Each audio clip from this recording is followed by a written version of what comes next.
Oh, yeah, now you want to put digital Sunday? Oh, really? Yeah. So I'm working. Done? Okay, what is done? Chocolate is white. Yeah. The line usually. For the rest of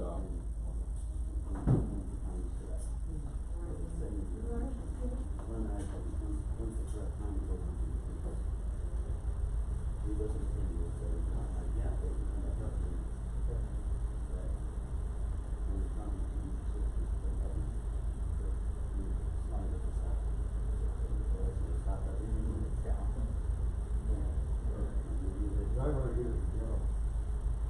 Sounds like. How's your doggy today? Oh, good. Okay, fantastic. What's your father? Asaf. I'm a taxi. He's a dead brother. I know who he is. I just played ball against him. Oh, you play ball? Okay, well, you show me. What's your lesson? What's your lesson? Sure. Oh, I used to play dad, basketball, with your grandfather. Listen. Oh, yeah, I think today. What's your last name? Well, you can ask him just what for Is it here? Yeah, ask him what 4 rejections on your lesson. Don't mention my name. Just say, who had 4 rejections on your lesson? Okay, and then if he says nobody did, tell him that somebody came over to you and said they did. It'll change. The line has been 3 years. Yeah. Is this on here? 3 years or 7 years. It'll change. We'll go back to It's always been changed. It does. That's all. Absolutely changed all the time. That's how you said 100%.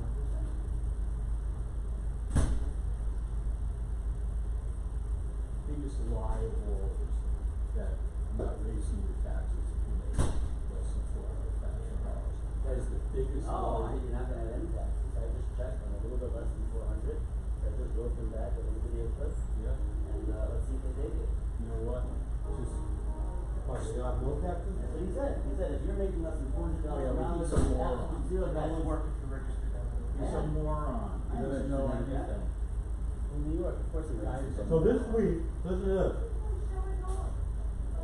This week, I got a registration card for my son who moved out of the state 10 years ago. Probably longer. Well, I voted for him in the last election. Voter registration. Voter registration card. I called him up to see if I can cancel it, no, you have to send a letter in writing. But, to become registered, No problem, yeah, right. You know, when That's in a Republican. when my father passed away, I specifically sent him a letter with a copy of the death certificate to take his name off the roll so that no people would be voting for him.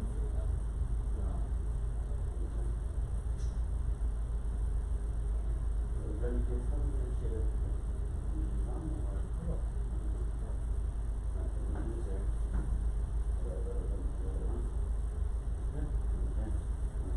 you good, Doug?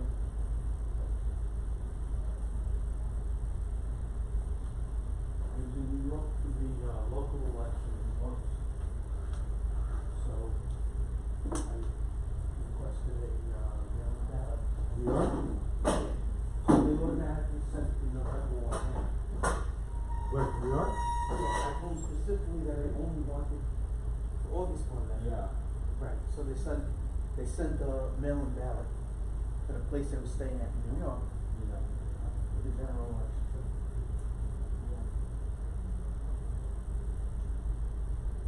Sad. It is so sad. They want to pass a law to take away requiring, showing your ID in order to vote. I mean, what a terrible law, what a terrible thing that would be. If anything, they should make it show an ID plus a second You have to, like, you have to show an ID for everything in this country. Right. No. You need a picture ID, don't you? You need a picture ID? Is that what you're saying? No, the law would be that this House Bill number 1 passed, that no state could require photo ID to vote. Now, I believe that law is unconstitutional, that would be unconstitutional. So what I would do is propose a new law. And then they say, also hey, put in that you don't need the ID to vote, you need to enter the room. They also put in that bill that if you want to challenge this law, you have to file your suit in Washington, D.C. You can't file it anywhere else. because that's the most liberal bench in the country, is the DC Circuit, yeah, you know? That's what the back in the court, is doing that or not? That has, there's not enough votes for that. This commission thing is belong, Which commission? it's some kind of commission, I don't know. January 6th commission? No, that failed. That fell through. That failed. No, the commission to study the courts, okay, and make recommendations.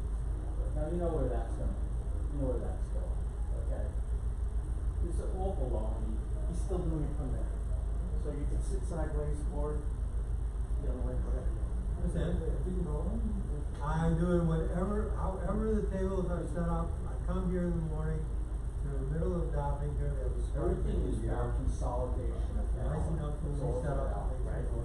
And they want all these, spending plans. Every week to is a get surprise. everybody addicted to government spending, to getting a dole, and then you're not gonna vote anybody out of office that wants to take it away from you. That's all. That's It's the long term. That's the end of our republic. It is over, okay? It's the end of our country, as we have known it. Protect my little toes. It's over. Oh. That rock there, I think Franklin or one of those people said that as soon as the people figure out that they can vote themselves free money, that's the end of the country, you know? That they can just, the Why not vote myself, $100,000 the a year? 51% can say, I'm gonna take everything away, and the 49% and make it mine, okay? That's the end of the country. What is this one? Huh? Hey, here's the rules on the Sunday share. We're an orphan here. Whatever space they give us and whatever format they go to, that's what we'll take. For orphans. Wandering orphans. But Harvey, you're having us being tied to the railroad tracks. What? It's like a new type of seating now. No. What? Seating is the same. We're all gonna be on chairs. Okay. I assume this is left over from Shabbos. Huh? I assume this is left over from Shabbos. Yeah. Not here. I don't work here.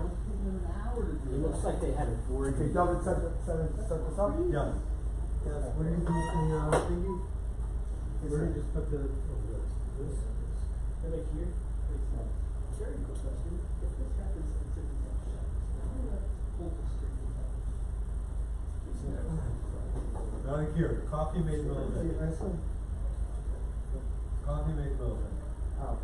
They asking? I'm asking, is it 3% rule, 2% rule, whatever? Can you eat it after? Without waiting 6 hours. Maybe not the milk, put a drop of milk in it? Yeah, coffee made, right? Coffee made ingredient, coffee made ingredient. That's so many cases. Different rules. Yes, they're different rules. Belsky says yes. It's not possible. Absolutely not. You might sound like this. It has casein. Think you're taking? Casein is You know what very. it means? Good morning. Good morning, how we doing? Yeah, Right. Casey, the milk there is. What's the topic? By American law, by the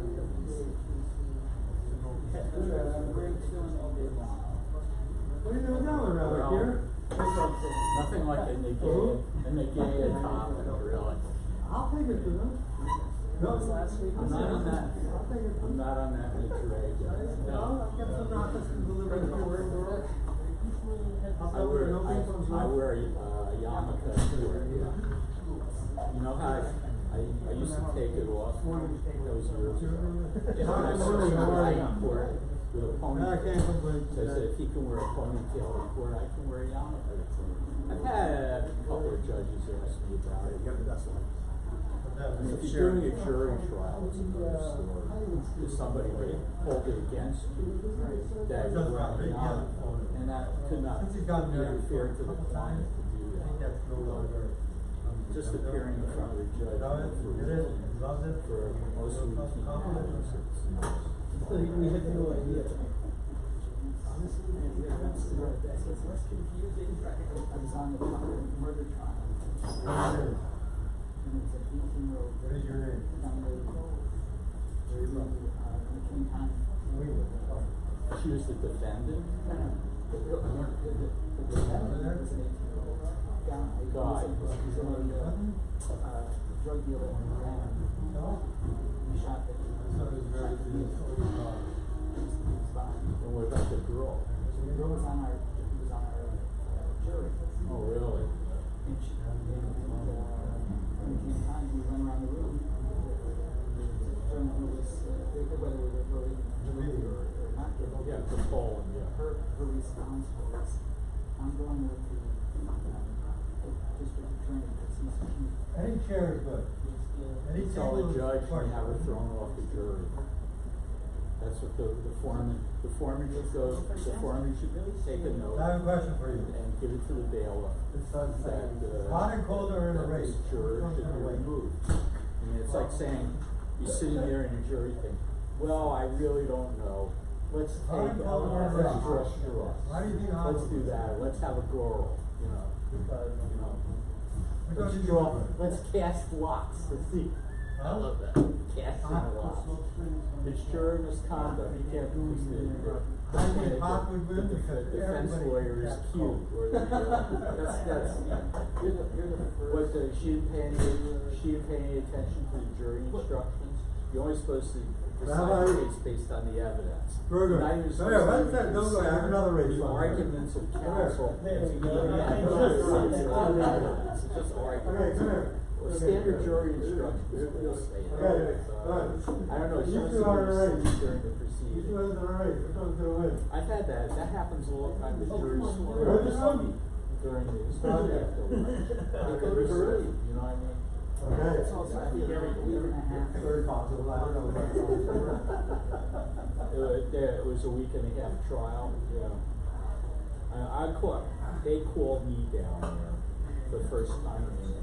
We had, we used to have guys over at Yeshiva when my kids were This down guy, there. Now I don't know any It was kids. a murder trial. Well, someone okay? used to- The government, I call the government, And, the state he seeking the comes over death to them and penalty says, against this guy. Are you, is that, So, are you arguing? it's it was a death qualified jury. He's at So, President Queen. He's at. I wrote a letter, Yes. I wrote a letter to the I judge. ate at your parents' I house said, 10 years ago. I wrote And it was a the letter best meal and to most the fun I've ever bailiff. had on I said, myself. show this letter to the judge. So I'm a practicing attorney, I'm a sole practitioner. This trial, you know, you can't take me, you know, why you bother? Okay, you're gonna be on in a minute, The jury board. Okay. It's running and choose me anyway. We're getting ready. No, she said, come back tomorrow. Then You're looking came back good. tomorrow. Thank you. She made some egregious error, she made an egregious error, okay? She was talking too much. She was, you know, like telling the juror is just talking to the jury pool. And she made a big error. I mean, she said something was like, that you should never say to a potential jury pool. And of course, there was an objection. Everybody was cleared out of the courtroom. Half an hour later, she comes in there and says, I'm discharging everyone. She had to start all over again. But she's a good judge. She lost re-election she got Hispanic out by somebody else. It's Miami-Dade County, where you want. You know, they vote based on the names a lot of times. So it's a totally ridiculous case. And the state didn't get the death penalty against her. They hanged on a couple of charges. They found him guilty of being a member of the gang. It's a RICO case. You can get life imprisonment just for that. But they're not. I mean, getting the death penalty is difficult today, but it's easier now because the Supreme Court said that only a majority of the people voting for death. It doesn't have to be unanimous. So. Okay, good morning.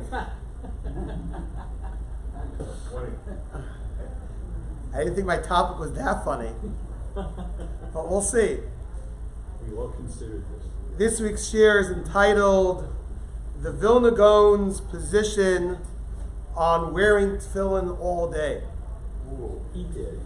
And as somebody joked with me this morning, he said he planned to come into share this morning wearing his talis and tefillin, but he decided he shouldn't make latzanis out of such dvarim shebekdusha. So he put it off, took it off. He's proudly drinking his coffee, eating his donut as we speak. Maybe we'll get to, can you eat donuts and drink coffee while you're wearing tefillin? But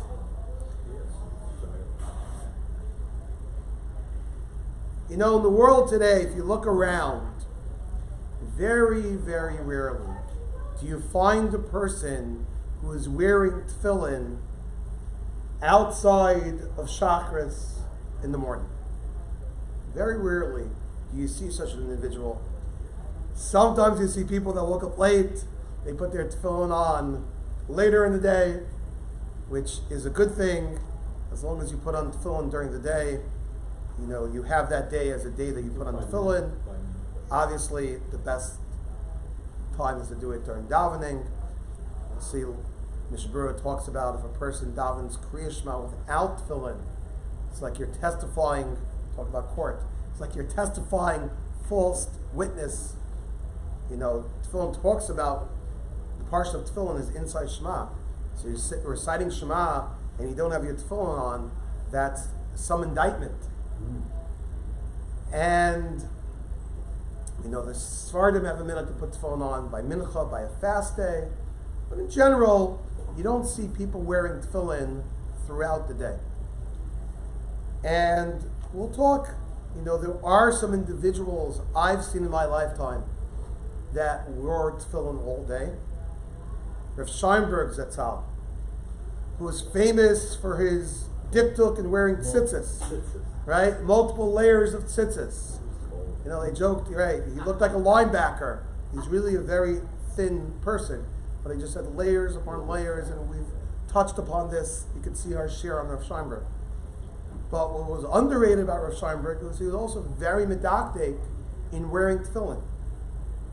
So much so, you could find many pictures of Rav Scheinberg throughout the day wearing tefillin. Even in the presence of other Gedolim who did not wear tefillin, he still wore his tefillin. He stood out different than everybody else. This is also something that Rav Scheinberg did later in life. For the most part, from the pictures that I found in the American years, before he went to Eretz Yisrael, he didn't wear tefillin. Well, I found a picture in the summer. He was upstate in a bungalow, relative seclusion. There, it was clear he was wearing tefillin, you know, during the day, I believe. Does that mean Thomas as well? No. He would wear tefillin, just tefillin. Right, good point. He was always wearing like layers of talesim, no tzitzis. But no, he would wear tefillin without a talis on. Just tefillin. I remember this myself. I was by a chasna. I actually had a very important job. My grandfather, my Neumann Zatzal, sent me with Shilas to ask Rav Scheinberg at that wedding. Rav Scheinberg came to the wedding, to the badeking, to the early part of the wedding, wearing tefillin. It wasn't so obvious because he had his shel rosh under his hat, I believe. Wow. And he had his shel yad was in the sleeve of his jacket. It was in the sleeve of his jacket, so you couldn't see. But if you paid close attention to the palm of his hand, you saw tefillin wrapped around there. I remember that. At the same time, I think Rav Scheinberg made sure to take those off before the chasna. I believe it was the Masada Kedushin of that wedding. So before the chuppah, which was going to take place after Shkia, then he took it off. But for the badeking, for the early part of the wedding, Rav Scheinberg was wearing the tefillin. I found pictures of Rav Scheinberg wearing tefillin in an Israeli snowstorm. Rain or shine, snow. Wow. Rav Scheinberg, you know, he wasn't walking the streets, he had a ride, but he has tefillin on all day. I found quoted Rav Victor Nevinsol, Shlita, The Rav of the old city is somebody that wears his tefillin all day. And you have these like random, these nooks and crannies throughout Eretz Yisrael. You walk into a store and you see the shopkeeper sitting there with his tefillin on. There are, once in a while, you find such individuals, people that do wear the tefillin all day. And what I would like to go through today is the background, the basis of this, and really the Vilna Gaon's position on wearing tefillin. I don't know that we're going to all emerge from this wearing tefillin all day, but perhaps at least the time that we have wearing tefillin, we might appreciate even more. So the first thing I'd like to do is the Shulchan Aruch. This is found Aruch Chaim Siman Lamed Zayin Zman Hanachas Tefillin. In Sif Aleph, the Mechaber writes, Gadol Schar Mitzvahs Tefillin. It's tremendous reward for people who put on tefillin. The Chol Mi She'eino Manicho. Mechaber tells you the other side of the story. If someone does not put it on, Hu B'chlal, he is included in Poshe Yisrael B'Gufo. Jewish people who are careless with their bodies. And I didn't put this on the sheet, but the Mishnah Berurah elaborates what's the great schar for wearing tefillin. First of all, long life, marich and yamim b'olam hazeh. Umuvtachim shu ben olam haba. You're guaranteed to get into Gan Eden, so getting the free card. Vein eishel gehenim shaloi bo. The fire of Gehenna doesn't rule over him. And your sins could be wiped clean by it. Now, and I know your question. How if you do like a big avera, which it says like there's no kapara for it, and then you get like another card which says your averos are wiped out. How do those cards, how do multiple mitzvahs play out? I haven't heard many good answers to these questions. We don't know the exact accounting. It's more complicated than the IRS tax code or schar b'olam haba. But I take each one at face value. Mishnah Berurah, the Chafetz Chaim writes, you get big schar. It all plays a role. Could there be other things we have on the other side of the scales? Yeah. But these are all major things. My question is, don't all Jews have a share in the world? Yes, that's a simple idea. A lot of guys that never put on tefillin. Yes, I'm going to get to that in a second. You're right. We do write in the beginning of Pirkei Avos a little brisa, Kol Yisrael Yeshem Chelek L'Olam Haba. But as you know, right, you could get a share and a share, right? You have a little part, a little piece. Get a seat on the 50-yard line. Exactly, the nosebleeds. In the dog pound, yeah. So, L'maisa, you do find, and this Chabad deserves a lot of credit, is there's a lot of outreach done in the general Jewish world to ensure that Jewish people put on tefillin. And it's a wonderful thing because, the idea of a person putting on tefillin, obviously the best thing is to be makar of the person, that it shouldn't just be a one-time thing when he passes a street corner in Manhattan and there are people, a tefillin booth to put on. It should be something more encouraging. The guy shouldn't get, in his mind, okay, I did it once. There's stories, I remember hearing the story of a Shmuel Birnbaum, that's how, the Rosh Yeshiva of the Mir Yeshiva in Brooklyn. Was once flying an Israel Air flight to Israel, and somehow he was not a big conversationalist. He sat and learned all day on the plane. He would walk up and down the flight to see if he could find the Talmid Chacham to spar and learning with. I once heard a story how he was once on a flight and he walked up and down. He flew at a weird time during the year. There weren't yeshiva bachrim, there weren't Talmidei Chachamim on the plane, and he came back to America so frustrated. I was on the whole flight for 12 hours and there's no one to talk to. That's what bothered him about a flight. It wasn't the service, falling altitude, the bumpiness, it was just someone to talk to and learning. But on one Israel Air flight, the story was that somehow Rav Shmuel got into a conversation with the male steward on the plane and asked him if he put on tefillin, and he said no. And Rav Shmuel took out his talis and tefillin and put tefillin on that secular Israeli steward. That's a wonderful thing, because at least for that day, he's not Poshe Yisrael B'Gufa. One of my Talmidim told me he did a little bit of a road trip on the way back before Pesach, after Pesach, and by Virginia, and there's big naval bases over there. So they stayed in a hotel. At the hotel, they ran into a guy who was an American soldier, working in the Navy.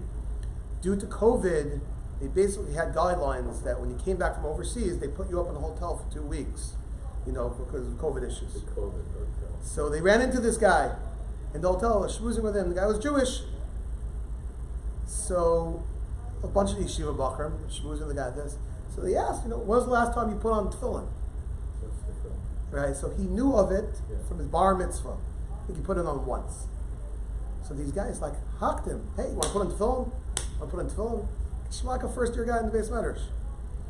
And after a couple days of convincing, the guy was, stuck there for 2 weeks. He decided to go for the guys, and he put on tefillin. He even took a picture with him in the tefillin. He just said, just don't let the picture go out because I'm supposed to be in quarantine. But really, it's a wonderful thing if one could get, a Jew who does not put on tefillin to put on tefillin. It's a big, big, important mitzvah. And it's not just for secular Jews. Unfortunately, there are what you call, or what we might have thought practicing Jews, which aren't so practicing.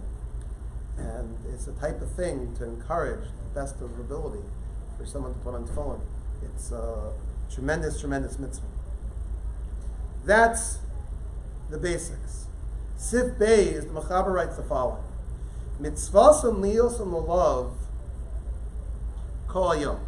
It's a mitzvah for tefillin to be on a person the entire day. But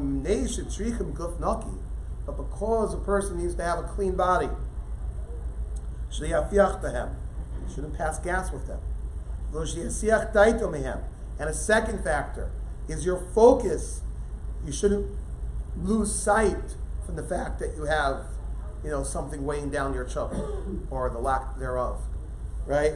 You have the tefillin on your head. And these two areas, a kufnaki and a focus, not everybody could be careful about. Therefore, in the times of the Mechaber, of the Beis Yosef, the minhag already began that we do not wear tefillin all day.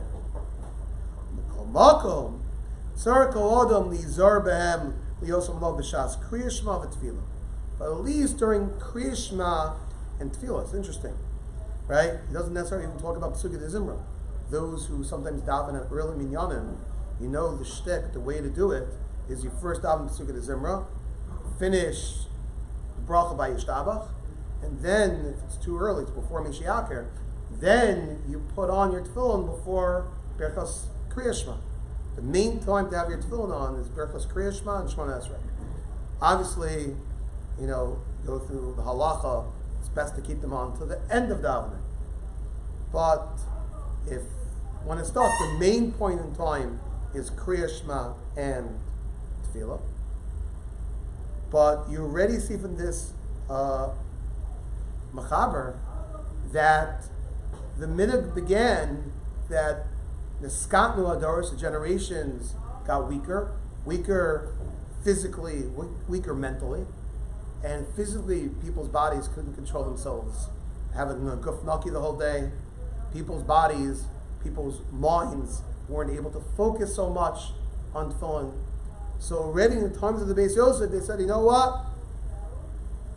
People should just wear tefillin during Shachris, Adkan. Now, if originally the mitzvah was intended for people to wear tefillin all day, is that like the main mitzvah? Or is the main mitzvah just during Kriya Shema and Tefillah? If you look in the Bir Halacha, which I have on top of your page, the Chavetz Chaim writes, Ayin b'Pri Megadim, shemistapik imin Torah chayiv kol hayom, is the doraisa kshartem los hayodcha that you're supposed to wear tefillin. Is that min Torah the entire day? Or min Torah dai b'rega echad she'iminiach? Or min Torah really it's just one moment you put it on, right? For a person who puts on tefillin after davening, really me'ikar adin, there's no amount of time you have to wear tefillin. Right, the lashon the Chavetz Chaim here uses dai b'rega echad sheminiach. Even 1 minute putting on tefillin, that's good enough. There's a minhagim, a guy puts on later, maybe to say Kriya Shema, do other things, but really just 1 moment putting on tefillin, that's a mitzvah. Right, you see by these tefillin booths, people not wearing tefillin for so long.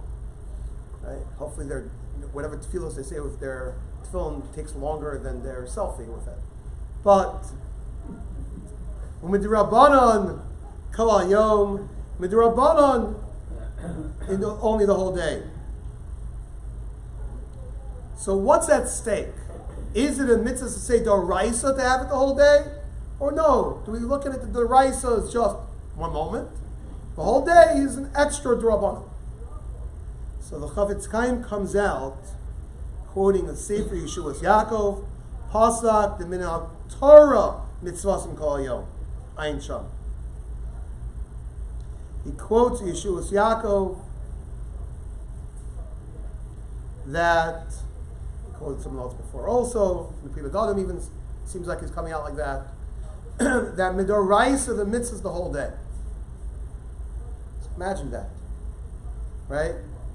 If we were living in a perfect world, we could be doing a mitzvah say doraisa every moment of the day, but we don't.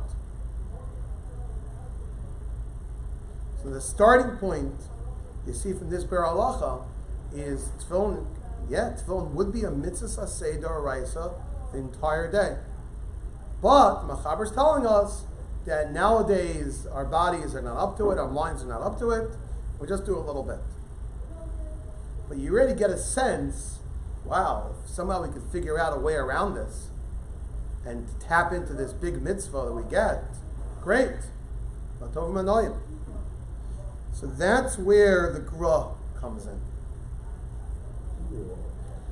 Now, this piece, which I'm going to quote to you of the Gra, comes from a Sefer Meiser Rav of the Gra. Very interesting. Talmidim of the Gra knew how great the Vilna Gaon was. Right? The Vilna Gaon, we know, lived from 1720 to 1792. And he was somebody that revolutionized the Jewish world. He was considered like a throwback to earlier generations. You know, there's some talk that the Vilna Gaon was considered, you know, on the level of a Rishon. That's how far the praise for him goes. He was somebody that learned Kemat the entire day, had 3 short intervals of resting. He ate like nothing, and the Vilna Gaon was known for just absolute mastery of Torah. And we have his Perushim on Shulchan Aruch, but really there's a lot over the years, Biurim, all over Shas, the Vilna Gaon's Shatim they have on Chumash, tremendous, you know, the Vilna Gaon. And a lot of the Armasura in Torah really stems back then. He was considered, you know, in a practical sense, Maimon Har Sinai was the Vilna Gaon. So the Vilna Gaon very much pushed the concept of people wearing tefillin all day. As long as they could control their body to be a gufnaki, right? Live and learn, right? People are nowadays, you know, people try to be in tip-top shape, right? Health is a big deal. So, okay. Let's say a person got himself in good shape, and was able to master that he has a guf naki, right? Lavdaf, it's based on cardiovascular working out. Josh is laughing. But whatever it is, I'm not sure the secret myself. But let's say, he was able to have a guf naki, and in terms of his mind, of not being Mesiach Das, let's say he's also on top of that. And I can tell me, Rabbi, I'm a busy man. I go to shul in the morning. Maybe I learn a little bit after davening, but the rest of the day I'm busy at work. So Vilna Gaon says, don't worry, I'm talking to you. The Vilna Gaon says, and that's really based on the Mishnah Berurah that I put on the sheets. The Mishnah Berurah talks about even potentially sleeping with tefillin.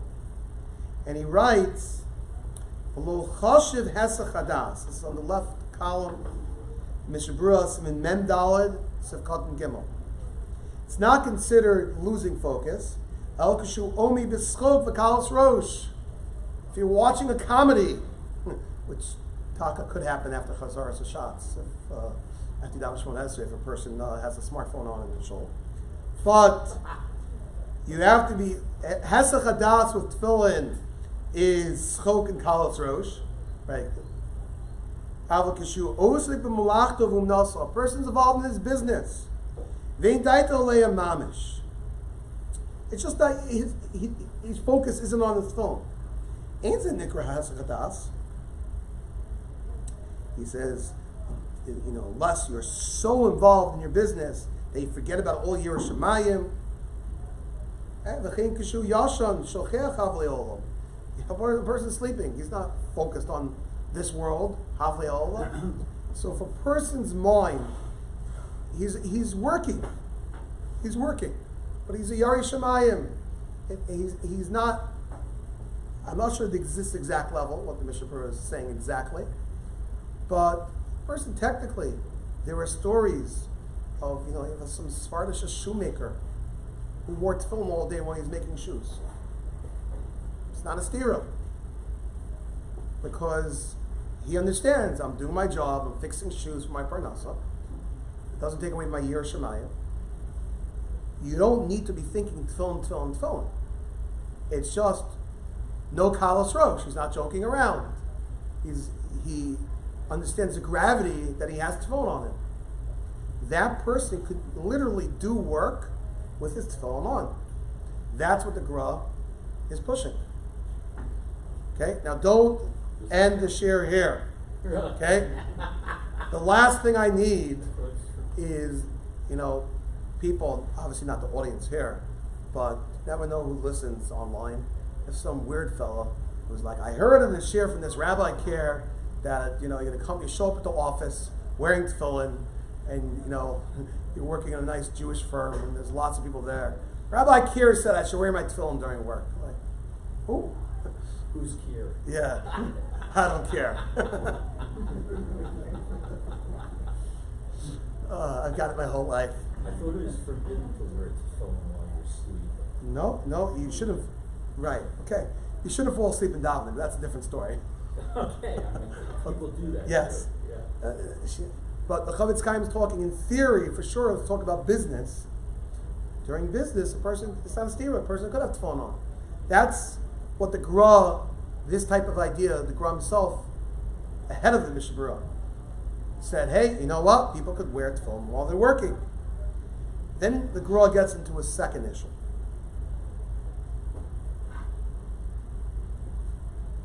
Now, let me stop here for a second and go off on a point.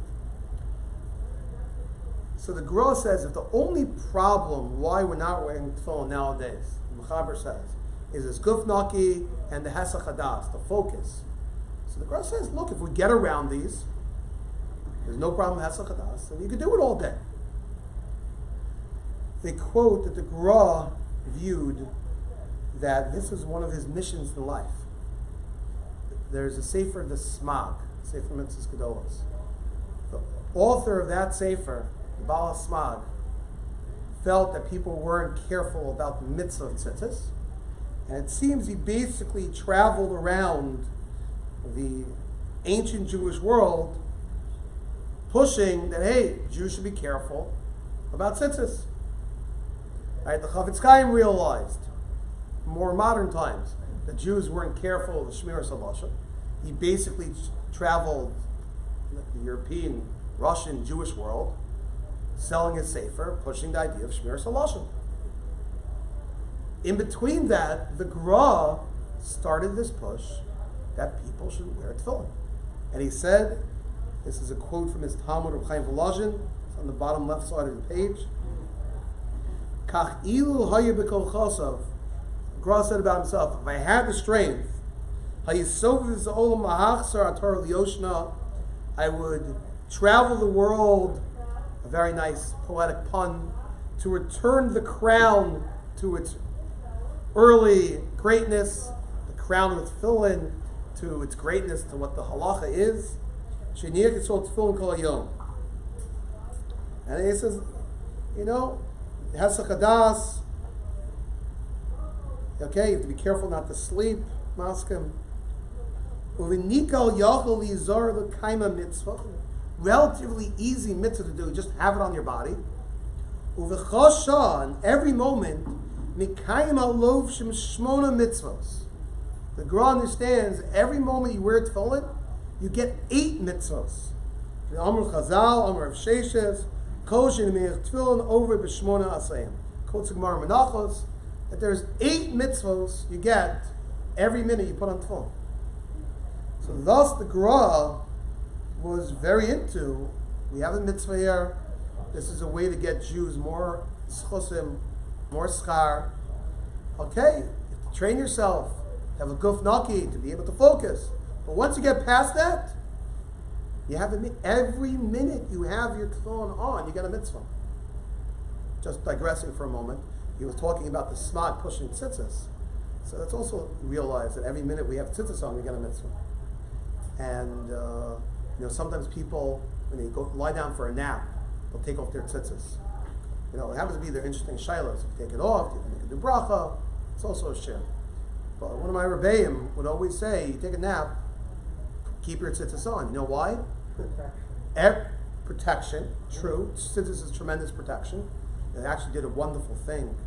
It's already going back a few years ago in Israel, that they would buy pairs of tzitzis for Israeli soldiers. And and a soldier who's getting out there in Gaza in the front lines, he's ready to whatever extra protection he could get.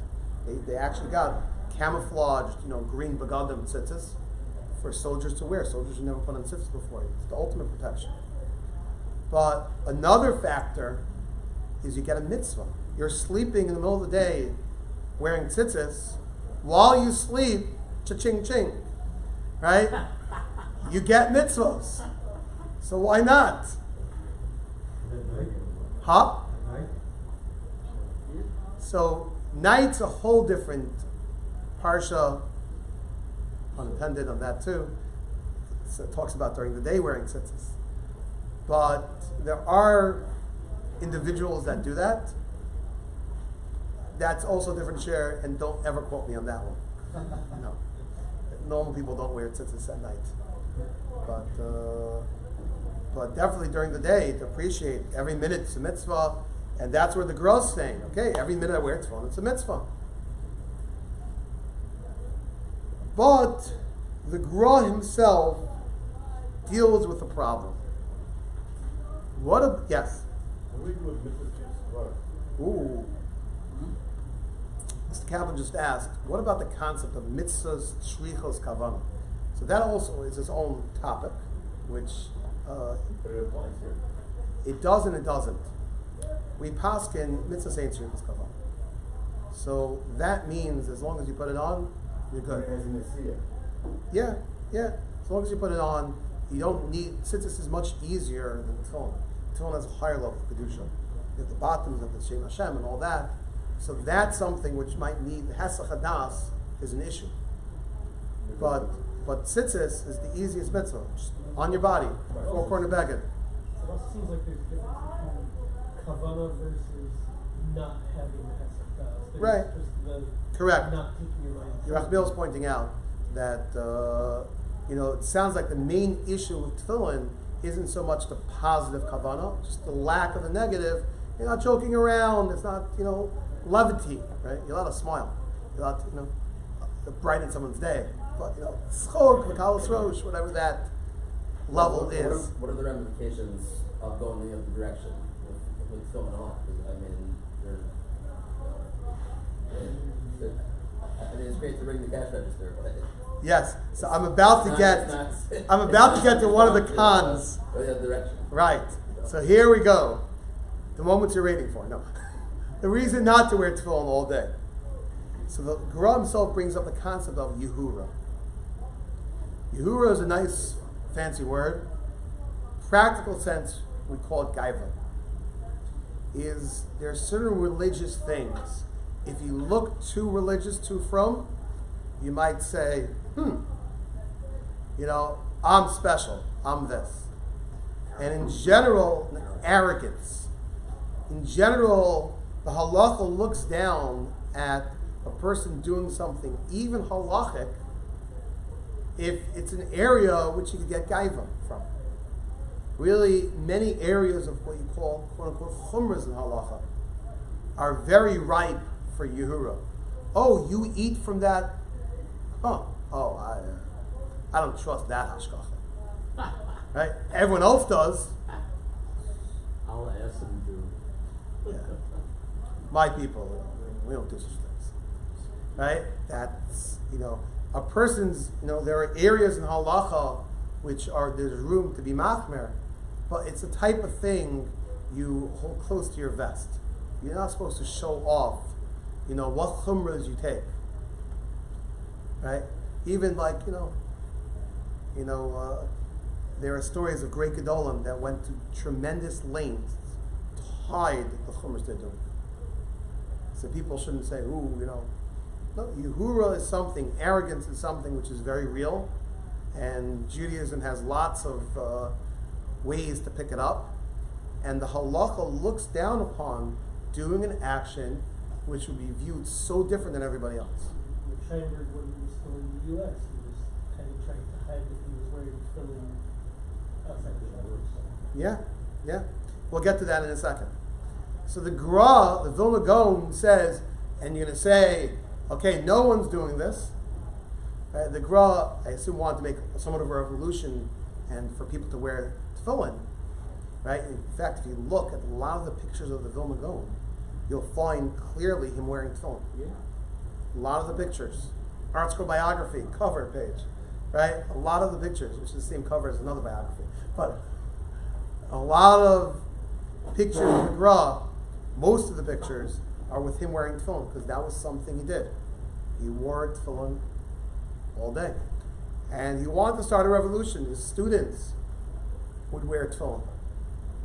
But it was the type of thing that he had to address. So what about Yehura? What about Gaiva? So the Gra writes very interestingly. It was really written by Chaim Volozhin in this Talmud. That he says, "Shebizman hazeh lo shayich Yehura." Nowadays, you don't have to worry about Gaiva. The Adarabba, just the opposite. Reading from the bottom of your sheets. Nachon lefarsam. It's proper to publicize this.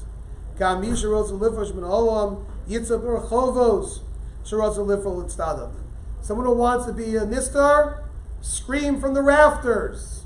This man's a tzaddik. Whoa.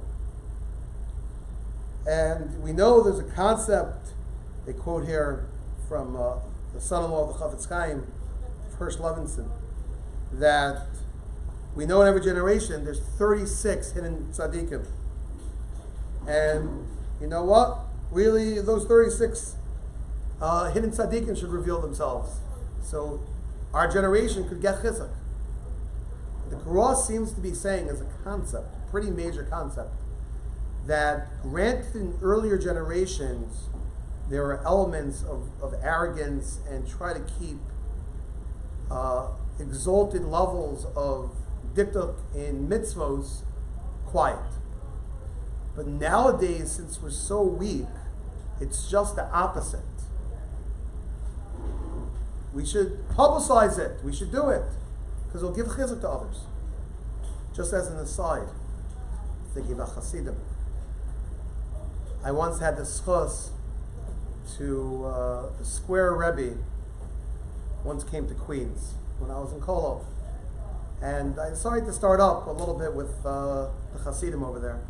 I brought a raya from that week's parsha that things which are done in a very open, way are subject to ayin hara. So I asked, how is it when the Rebbe does everything, they make such a big pompous parade, literally.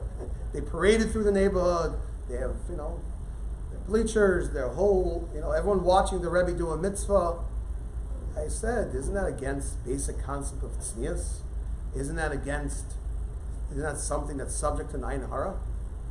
So it seems I stumped most of them, and they sent me to the Rosh Kolo. That's my question. And he had a good answer for me. He said, you're right. It is something we have to be nervous of ayin hara and tznius and this. He says, but eis lasos la'Hashem if you're sorasecha. At certain times, Yiddishkeit is weak, and Hasidim view that we have to do things in public to spread and be mechazik Yiddishkeit. That's their tradition. I accepted it. Very interesting answer. Okay? The Litzvisher world doesn't necessarily hold by that. Sounds like you're back to Gaiva again. But, it's potential, but the Gra is a similar idea. Is you're worried of Yehura, of arrogance, that you're the guy wearing tefillin all day? But forget it. Let's spread the message. We need a chizuk, and if a person sees someone wearing tefillin all day, maybe they'll be mechazik a person that he puts on tefillin once a day. Yerachmiel, that's an excellent point. But they're all in the room. They choosing this person to galvanize behind. So right. It's not him. It's not. I want you all to come to me. But the tzaddik is still davening in front of them. Like they are doing things. He could have shook his luv and esrog inside his room. He's choosing to do it with people on the bleachers. I can imagine that. Josh, you imagine how nervous you'd be if you're sitting there lighting menorah and like thousands of people, Josh, are calling your name. Okay, they don't do cat calls, they're Hasidim. But they're getting all revved up, they sing their songs, and then the Rebbe goes up there and makes a bracha. That's Yiddishkeit is out there. But they view that, you need that as a chizuk. So you're right, it is a very interesting thing that here I found common ground between Vilna Gaon and Hasidim. But yeah, Baruch Hashem. Shalom al Yisrael. Yes? We do it every year with Hanukkah. Oh. Very interesting point. Who's the weak compadre? Right? What? We're doing the Vayaseh. Oh. You're right. Good. I thought I was thinking something else. Right? You're right. Right? By Hanukkah, you're right, there is a mitzvah of pursuing Nisa, which is unique. Because we only have, I actually once gave a share in this, 3 areas of pursuing Nisa. Hanukkah, Purim, the Megillah, which is not on the streets, it's just within the shul, and actually Dal Kos is also considered pursuing Nisa. And that's inside your house. But the concept of pursuing Nisa is not so much the spreading, but the giving thanks to HaKadosh Baruch Hu about the nace that we have. A very, and it is, it's something that we do put by our windows. B'shas sakana, if the VP's Jewish rep tells people nowadays take off their yarmulkes. If we were nervous, obviously we don't hold by such proclamations. But if we were nervous of anti-Semitism, we would say light your menorah by your table, not by the window. But at the same time, I thought you were going, Chabad takes their menorah mobiles all around the town. Yeah, that's also a different story.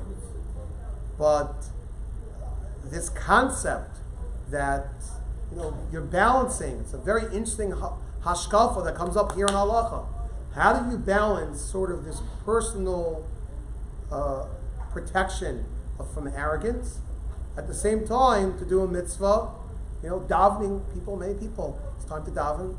You daven in an airport.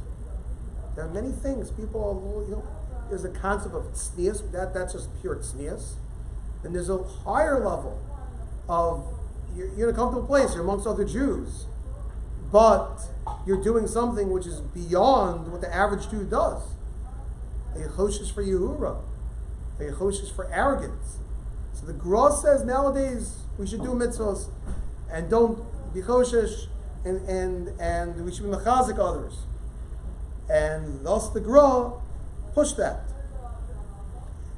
At the same time, the Gra himself seems to hear another tzad, that maybe people will be afraid of doing things in public. Even after I say nowadays go the opposite way. So then he says the following conclusion. First of all, your shel yad you could cover over. So that's no big deal. You could hide the fact that you're wearing tefillin. And the shel rosh, he gives two options. Option A, he says, you know what? Don't wear a shel rosh. Shel yad and shel rosh are different mitzvahs. If you're afraid of Yehura, so don't put a tefillin shel rosh on. Just have your tefillin shel yad on. You get 400. Yeah, you get half the mitzvahs, Okay, yeah. but great. That's still worth much more than we have now. The Gra does say, oh, I'll give you a second eitzah, get a small shel yad, shel rosh. It'll be less detectable, maybe easier put under your hat. What's very interesting, again, if you could, these pictures are drawn to scale. The pictures that I saw of the Vilna Gaon, paintings, is probably the better word. The shel rosh that the Vilna Gaon had was small. So, and this you definitely find by some Sephardim, they have really small shel roshes, right? Some okay, right? But it's easier for it to stay in the right. but that's the type of thing, especially if you have a big yarmulke, you could put it, you could put it underneath. People don't know. The other thing So- is it's harder to write the script correctly. Correct, right. You want to have a good. I met a lot of Hasidim that actually have their pants tied up under their yarmulke also. Right. Not See, if you have a big yarmulke, you can fit a lot of things underneath. Hey, it's tefillin. Yes. Josh, one of my friends, he got like a big yarmulke. You know what he called it? A cholent pole. I think one guy actually called it a cholent pot, but okay. So the Gra gives multiple eitzahs for how a person could keep tefillin all day. Now the Chafetz Chaim in his Bir Halacha actually quotes this Gra. It's interesting, he leaves out the first part of the Gra. He doesn't say that nowadays you don't have to be worried about Yehura. He just quotes the second part of the Gra, the eitzahs of either just doing a shel yad or a small shel rosh. That's what the Chafetz Chaim brings. So it sounds like the Chafetz Chaim himself picked and chose which part of the Gra we were accepting. We are choshesh for Yehura, but if you do it in a way, with Steinberg, a lot of times, it was covered over. You don't necessarily see the whole thing. And the Chafetz Chaim writes something else also. This I didn't put in your sheets, but I found the Mishabura Sivkot and Zion. He writes, the concept of not wearing tefillin all day is for the average person. Avol anshe maisa. I put those two words in quotes. Men of deeds, which does not sound like the average person. Nogim lumud acher atfila b'tefillin. They have a minute to learn after davening with tefillin. He doesn't say the whole day. To learn, after davening, you're having a learning seder anyway. So learn with your tefillin on. He only talks about this for anshe ma'isa, and then he puts in a clause. You should be very careful not to speak words which are off track. Besides an Isser involved, that itself can lead you to Hesach Hadas. So the Chafetz Chaim is bringing this concept of wearing tefillin not just for davening, but he seems to cap it with, at least in the Mishnah Berurah, with two qualifications. Number one, it's only for Anshe Maisa, men of deeds. And number two, he only talks about it as far as just after davening. He doesn't talk about it the whole day. And this is something which I looked practically. I went through this Mishabura Amudei Hora, the Psakim of the Sephardic Gedolim, and I found Rav Yosef, Vincent Abishol are against people wearing tefillin all day, practically nowadays. You might find some, as I said, shoemaker, some Sephardic shoemaker, in Geula somewhere, wearing his tefillin all day. But in general, the Sephardic poskim speak out against it. You do have Rav Scheinberg and others who did wear it all day. I don't know, but I wonder if you asked Rav Scheinberg, would he encourage people to wear it all day? I don't know. I don't remember the details of the story, but I remember, a lot of times people learn things new. In yeshiva, you find guys who go through phases. I remember at one point there was a phase I was learning Eretz Yisrael, and there were guys, maybe based on this Mishabura, that started wearing their tefillin for Mishabura Seder. Right after davening in yeshiva, we have the Mishabura Seder. So there were guys who didn't take off their tefillin. They kept it on for Mishabura Seder. That was only when I was in Eretz Yisrael. By the time I came to Queens, nobody did that. Not nobody. There are certain things. Anshe Maisa, right? Chavetz Chaim writes, you have to be a man of deeds. Who are you to say you're a man of a deed? Right? It's Madrega. I have to tell you the story. You have to know time and place. The famous, one of the major Musar yeshivas in Europe was the Navardic yeshivas. Navardic was a yeshiva was known for a special brand of Musar, which was, maybe gives Musar the bad name, very, very self-defecating. Very much into finding all the weaknesses of man and pushing it. So a guy comes to the Navardic yeshiva, and the first day goes to sit down to learn Musar Seder. I'm sure this was said in Yiddish, but I'll do it in English for dramatic effect. And he sits down and he says, I am a nothing. I am a nothing. Ich bin a garnished. Some older guy in yeshiva looks at this young bacher and says, a chutzpah! The first day in yeshiva and you already think you're a nothing? There's also a joke like that with the rabbi, the president of the shul, and Shabbos. Right before Yom Kippur. Yeah. So they open the ark, and the rabbi says, "I'm a garnished." The rabbi says, "I'm a garnished," and the shamus says, "I'm a garnished." And the two of them look at the shamus. They say, "Look who thinks he's a garnished."